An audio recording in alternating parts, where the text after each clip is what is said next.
Hello दोस्तों, welcome to sign academy. दोस्तों, आज हम एक पढ़ने वाले हैं पाठ्य योजना। और इसमें सबसे पहले ऊपर लिखते हैं विद्यालय का नाम, और विद्यालय का नाम उसी विद्यालय का नाम लिखते हैं जहाँ पे इंटर्नशिप होता है। नेक्स्ट होता है छात्र अध्यापक का नाम या छात्र अध्यापिका का नाम, और यहाँ पे हमने जिसका नाम लिखना होता है, जो भी छात्र अध्यापक या छात्र अध्यापिका का लेसन प्लान होता है वही यहाँ पे नाम लिखता है। और यहाँ पे एक टेबल वाइज कॉलम बन जाता है, दिनांक, विषय, कक्षा, वर्ग, कालांश और अवधि। अवधि हमेशा आपकी 40 मिनट की होती है, ये मैंने पहले आपको बार बार बताया है। प्रकरण यहाँ पे है वैदिक काल, और सामान्य उद्देश्य में हमने पूर्ववत डाल दिया है, क्योंकि अब जितना पीछे की पाठ्य योजनाएं हैं उसमें हम सारे पाठ्य योजनाओं में सामान्य उद्देश्य लिखे हुए हैं। वहाँ से आप देख सकते हैं कि सामान्य उद्देश्य क्या क्या होगा। सामान्य उद्देश्य मिनिमम 8 से 10 होने चाहिए, तो वहाँ पे आप जाके देख लीजिएगा। विशिष्ट सामान्य उद्देश्य, वैसे भी सामान्य उद्देश्य विषय से संबंधित होता है, यह मैंने आपको बार बार बताया है। और विशिष्ट उद्देश्य प्रकरण से संबंधित होता है। जैसे हमारा प्रकरण वैदिक काल है, तो इसी वैदिक काल से संबंधित विशिष्ट उद्देश्य होगा। यहाँ पे पहला विशिष्ट उद्देश्य है ज्ञानात्मक उद्देश्य। ज्ञानात्मक उद्देश्य ज्ञान से संबंधित होता है। तो छात्र वैदिक काल के आर्यों का प्रत्यास्मरण कर सकेंगे, छात्र वैदिक काल के विशेषताओं का प्रत्याभिज्ञान कर सकेंगे। बोधात्मक उद्देश्य होता है समझ से संबंधित। तो समझ में छात्र वैदिक काल के बारे में समझ सकेंगे, छात्र वैदिक काल के भाषा तथा रहन सहन को समझ सकेंगे। अनुप्रयोगात्मक उद्देश्य छात्रों के दैनिक जीवन से संबंधित होता है या उनके व्यवहारिक जीवन से संबंधित होता है कि व्यवहारिक जीवन में उस प्रकरण का क्या प्रयोग है। छात्र वैदिक काल के गुणों को अपने व्यवहार में ला सकेंगे, छात्र वैदिक काल के संस्कृति को अपने दैनिक जीवन में प्रयोग कर सकेंगे। नीचे होता है आवश्यक सहायक सामग्री। तो इसमें हम ये कर सकते हैं कि आवश्यक स्लैश सहायक सामग्री कर सकते हैं। तो इसमें आवश्यक में हो जाएगा चॉक, डस्टर और श्यामपट्ट। 3 चीज ये आवश्यक में हो जाएंगी, जिनके बिना शिक्षण संभव ही नहीं है। उसके अलावा सहायक में हो जाएगा चार्ट पेपर, पॉइंटर, मानचित्र और ग्लोब। और मॉडल्स भी हो सकते हैं, जितने मॉडल्स वगैरह दिए जाते हैं, ये सारी चीजें।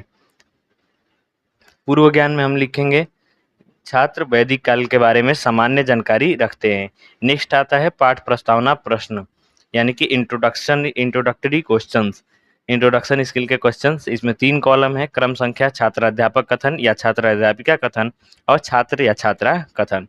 यहाँ पे पहला क्वेश्चन है 2 महाकाव्यों के नाम बताइए।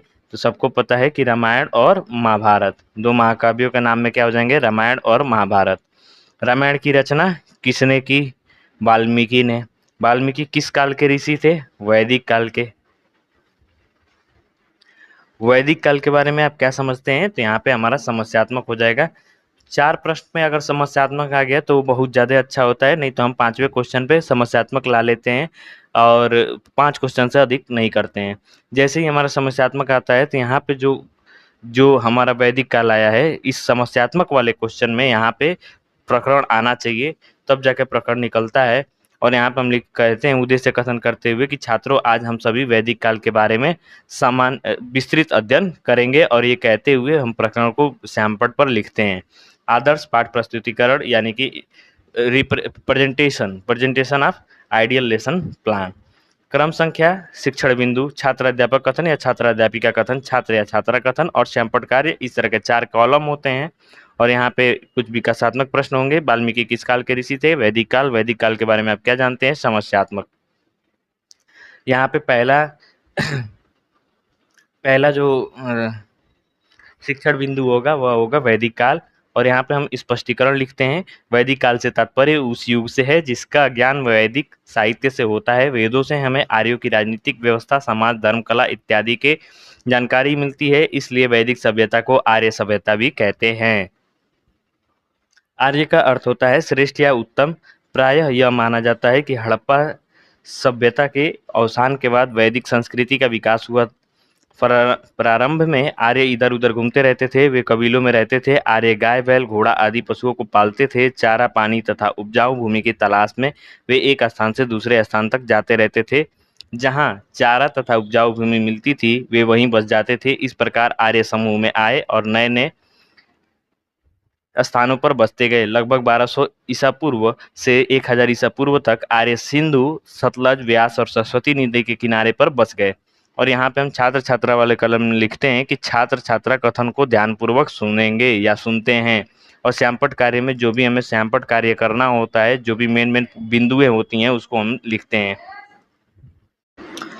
यहाँ से हम बोधात्मक प्रश्न करते हैं। बोधात्मक प्रश्न छात्रों की समझ के लिए किया जाता है। पहला प्रश्न है, आर्य सभ्यता किसे कहते हैं? वैदिक सभ्यता या वैदिक सभ्यता को। आर्य का अर्थ क्या होता है? श्रेष्ठ या उत्तम। आर्य सभ्यता के प्रसार के बारे में आप क्या जानते हैं? तो यहाँ पे हमारा समस्यात्मक हो जाएगा। और दूसरा इस पर शिक्षण बिंदु होगा आर्य सभ्यता का प्रसार। तो स्पष्टीकरण में हम लिखते हैं, भारत में आर्य सभ्यता का प्रारंभ सप्त सैंधव प्रदेश से होता है। सप्त सैंधव प्रदेश में आर्य कहाँ से आए, इसको लेकर इतिहासकारों के बीच मतभेद है। कुछ इतिहासकारों का कहना है कि आर्य बाहर से आकर यहाँ बसे, जबकि अनेक इतिहासकारों का कहना है कि आर्य मूलतः भारत के ही निवासी थे। सप्त सैंधव से तात्पर्य 7 नदियों से है, जिसके नाम है सिंधु, रावी, व्यास, झेलम, चिनाब, सतलज, सरस्वती। यह कहना कठिन है कि सभी आर्य एक ही नस्ल के थे। वे इंडो यूरोपियन परिवार की भाषा संस्कृत बोलते थे। फिर यहाँ से हम बोधात्मक प्रश्न करेंगे। पहला है, आर्य सभ्यता का प्रारंभ किस प्रदेश से हुआ? सप्त सैंधव प्रदेश से। सप्त सैंधव में कितनी नदियां हैं? 7 नदियां हैं। आर्यों के जन किसे कहते हैं? तो यहाँ पे हम समस्यात्मक हो गया। और तीसरा शिक्षण बिंदु हो जाएगा आर्यों के जन। आर्य कबीलों में रहते थे। इन कबीलों का नाम मुखिया के नाम पर होता था। इन कबीलों को जन कहा जाता था। वेदों में हमें पुरुजन, यदुजन, तुर्वस जन, भरत जन जैसे कई जनों का उल्लेख मिलता है। ऋग्वेद में राजा को जन का स्वामी बताया गया है, उसे जनरक्षक कहा गया है। एक जन में कई विष होते थे, इसके मुखिया को विषपति कहा जाता था। कई ग्राम मिलकर विष बनाते थे। ग्राम के प्रमुख को ग्रामणी कहा जाता था। ग्राम कुल या गृह में विभाजित थे, इसके मुखिया को कुलप या गृहपति कहा जाता था। ये जनपद में परिवर्तित हो गए। और यहाँ पे नेक्स्ट में इस स्पष्टीकरण से है बोधात्मक प्रश्न, जो कि छात्रों की समझ के लिए होता है, इसे हम करते हैं। पहला, जन के स्वामी को क्या कहते थे? जनरक्षक। विष के मुखिया को क्या कहते थे? विषपति। और ग्राम किस में विभाजित थे? कुल या गृह में। तो यहाँ पे हमारा तीनों स्पष्टीकरण समाप्त हो गया। नीचे हम आते हैं और यहाँ पे लिखते हैं निरीक्षण कार्य। छात्र अध्यापक द्वारा कक्षा में घूम घूम कर निरीक्षण कार्य किया जाता है। छात्रों के व्यक्तिगत समस्या का समाधान उन्हीं के स्थान पर तथा सामूहिक समस्या का समाधान श्यामपट्ट पर किया जाता है। नीचे होता है मूल्यांकन प्रश्न या पुनरावृत्ति के प्रश्न। यहाँ पे हम 4 से 5 प्रश्न लिखते हैं। कुलप या गृहपति किसे कहा जाता था? ग्रामणी किसे कहा जाता था? आर्य का क्या अर्थ होता है? आर्य सभ्यता का प्रारंभ किस प्रदेश में हुआ? आर्यों की भाषा क्या थी?